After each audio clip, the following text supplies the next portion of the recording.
வணக்கம். ஜவைஜக் ஃப்ரம் ஜவாதிபட்டி புதூர். பவர் ரைட்டர் அப்படிங்கிற யூடியூப் சேனல் மூலமாக உங்களை மீண்டும் சந்திப்பு ரொம்ப மற்ற மகிழ்ச்சி. அத்தோட எங்கள் சேனலை சப்ஸ்கிரைப் பண்ணுங்கள், பெல் பட்டன் அழுத்த மறந்துடாதீங்க. அத்தோட எல்லாத்துக்கும் ஷேர் பண்ணுங்கள். அதாவது ஒரு வழியாக நயினார் நாகேந்திரனை தலைவர் நாற்காலியில் உட்கார வச்சாஸ் பாஜக.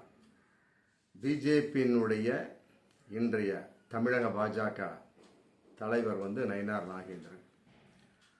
அண்ணாமலை கண்டினியூ பண்ணுவாங்க அப்படின்னு ரொம்ப நாக்க தொங்க போட்டு எல்லாரும் உட்காந்துருந்தாங்க. அவருடைய ஆதரவாளர்கள் அண்ணாமலையும் உட்காந்துருந்தார்.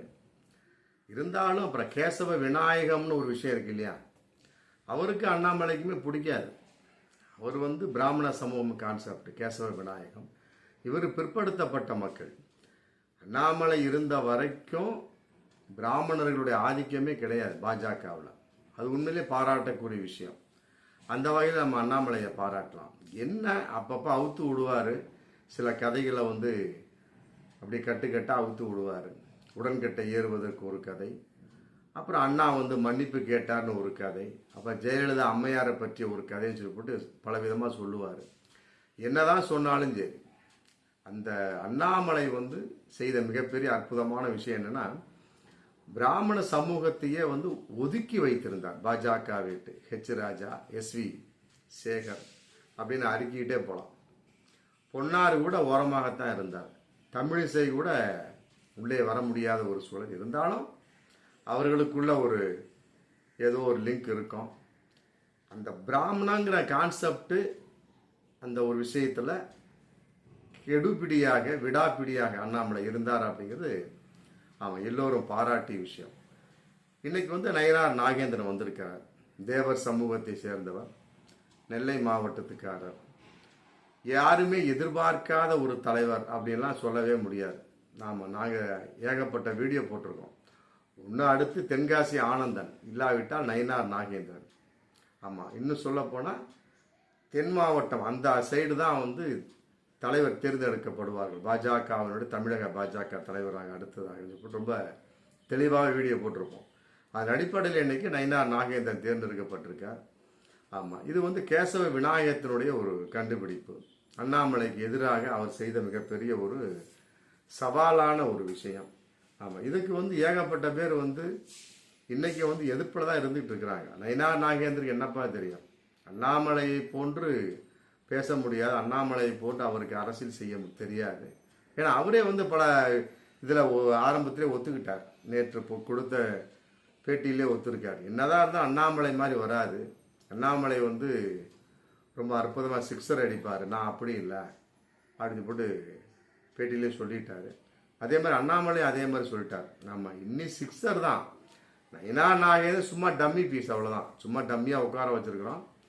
எதுக்காக? அதிமுகவுடைய கூட்டணிக்காக, வேற ஒன்றும் கிடையாது. மற்றபடி நாங்கள் தான் சிக்ஸர் அடிப்போம்னு போட்டு அண்ணாமலை கம்ப்ளீட். இந்த பதவியேற்பு விழா முடிந்து மற்றபடி அவர் நாற்காலி மரியாதையாக உட்கார வைக்கக்கூடிய விஷயத்தில் கூட அண்ணாமலை தான் முன்னிலை நின்று அவருக்கு சால்வை அனுபவித்து, சைடில் ஹெச் ராஜா, மற்றபடி ரொம்ப மரியாதையாக அமர வைத்த ஒரு பெருமை அண்ணாமலைக்கு சேரும்.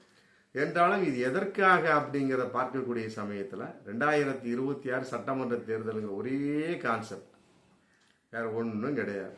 என்னப்பா அப்படின்னா அதிமுகவோட கூட்டணி, அவ்வளோதான், வேற ஒன்றுமே கிடையாது.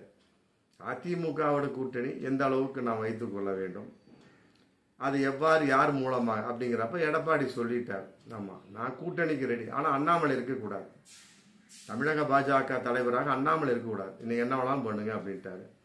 அப்புறம் அதையும் போட்டு என்னென்னமோ பண்ணி பார்த்தாங்க, முடியல. டிடிவி, OPS, சசிகலாவை எப்படியா உள்ளே இறக்கிடலாம் அப்படிங்கிற அந்த நிலைப்பாடுக்கும் வந்தாங்க.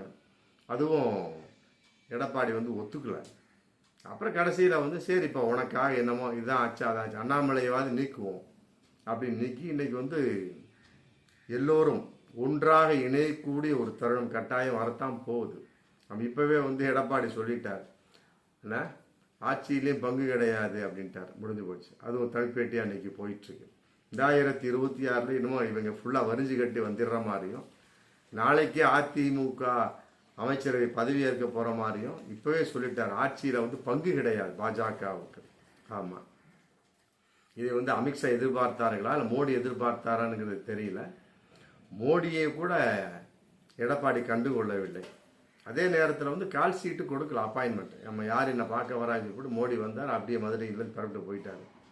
அடுத்த 2வது நாள் அமித்ஷா வந்து எல்லாம் டோட்டலாக கம்ப்ளீட்டாக எடப்பாடியை சந்தித்து யார் யாரையெல்லாம் சந்திக்க வேணும் கூப்பிட்டு கிண்டியில் உள்ள மிகப்பெரிய ஹோட்டலில் வச்சு எல்லாத்தையும் பார்த்துக்கிட்டு ரெடி பண்ணி கம்ப்ளீட்டாக எல்லாம் முடிச்சுட்டு அண்ணாமலைக்கு அடுத்து யார் நயினார் நாகேந்திரனை அறிவிச்சுட்டு எடப்பாடி சம்பந்தப்பட்ட வகையில் அதிமுக பாஜக கூட்டணி அறிவிச்சுட்டு வண்டி ஏறிட்டார்.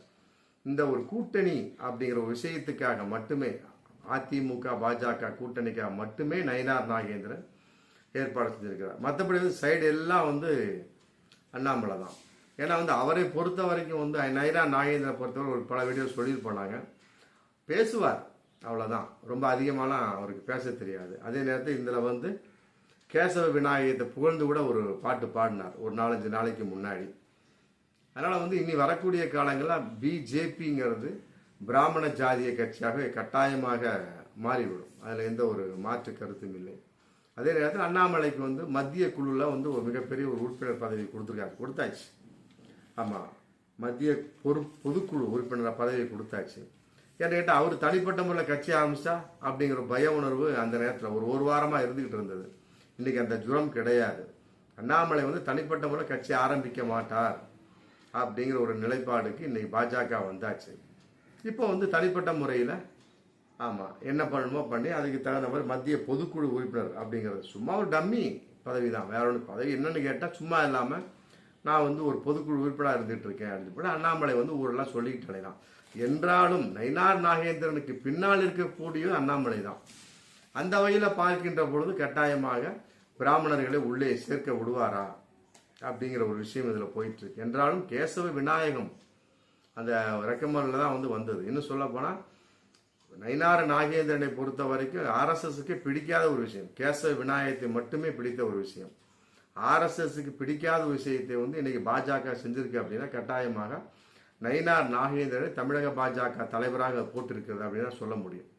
அந்த அளவுக்கு இன்னைக்கு விளக்கம். காரணம் ஒரே ஒரு வார்த்தை, 2026 சட்டமன்ற தேர்தல் அப்படிங்கிற விஷயம். என்றாலுமே கூட இன்னைக்கு வந்து அண்ணாமலையை பொறுத்த வரைக்கும் ஆமாம் A to Z எல்லாம் தெரிந்த ஒரு அரசியல்வாதி, நன்றாக பேச முடியும், அடித்து விடுவார். ஆனால் நயினார் நாகேந்திரன் அப்படி இல்லை, பொறுமையாக நிதானமாக இதை கூர்ந்து கவனித்து ஆமாம் ஒரு ஆழ்ந்த சிந்தனையோடு பேசுவார். அவர் பேசுறதுல வந்து எந்த அளவுக்கு மிகப்பெரிய ஒரு பாதிப்பு ஏற்படும், மற்றபடி மிகப்பெரிய ஒரு வைரல் ஏற்படும் அப்படின்லாம் சொல்ல முடியாது.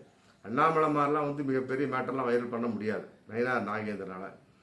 அதனால வந்து இன்னைக்கு வந்து மிகப்பெரிய ஒரு எதிர்பார்ப்பின் விளைவாக நயினார் நாகேந்திரனை பாஜக தேர்வு செஞ்சிருக்கிறாங்க தமிழக தலைவராக.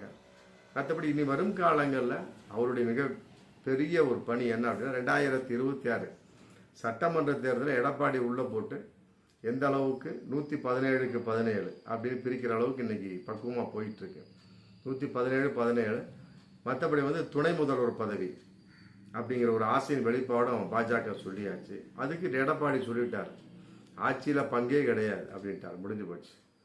ரொம்ப ஸ்ட்ரிக்டான எடப்பாடி போயிட்டு இருக்கிறார். பாஜக எந்த அளவுக்கு உள்ள வர துடித்து கொண்டிருக்கிறார் அந்த அளவுக்கு எடப்பாடி அப்படியே அடைச்சிக்கிட்டே தான் போறாரு. என்றாலும் இதனுடைய அடைப்பு வந்து எந்த அளவுக்கு சாத்தியமாகும் அப்படிங்கிற விஷயம் இருக்குல்ல, அது வரும் காலங்களில் தான் தெரியும். பார்ப்போம் மீண்டும் அடுத்த வீடியோ. நன்றி.